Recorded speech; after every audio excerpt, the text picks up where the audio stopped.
টাকা রোজগার করলে মা বাপ খুশি, টাকা রোজগার না করলে না অখুশি। খালাস। এরপরে ঈমান আছে কিনা, ইসলাম আছে কিনা, নামাজ আছে কিনা, কোরআন আছে কিনা, আল্লাহ চিনি কিনা, হালাল হারাম কিনা, জায়েজ না জায়েজ না, এত কিছু আমার দরকার। ফুতুরে জিগায়ও না যে ফুত কামাই যে করতেছ কি হালাল কামাই করো না হারাম, না এত কিছুর দরকার কি। টাকা দিতেছে, খাইতেছে, ঘুমাইতেছে, বিল্ডিং করতে আছে, জমি কিনতে আছে, আপেল মালটা খাইতেছে।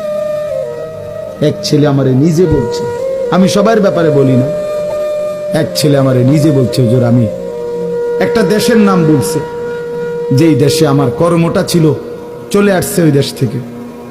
আমার বলছে হুজুর আমার কর্মটা হলো এই, মদের বার, মদের হোটেলে নারী পুরুষ উলঙ্গ জিনাবে বিচার করে, আমার দায়িত্ব শুধু পাশে দাঁড়িয়ে মদের বোতল নিয়ে দাঁড়ায় থাকা, যতবার তারা চায় অতবার তাদেরকে মদ গ্লাসে ঢেলে দেওয়া, তাদের হাতে তুলে দেওয়া। এর বিনিময়ে আমার মাসে বেতন 2 লাখ টাকা। মুসলমান, মুসলমান, মুসলমানের সন্তান, বাংলাদেশের সন্তান।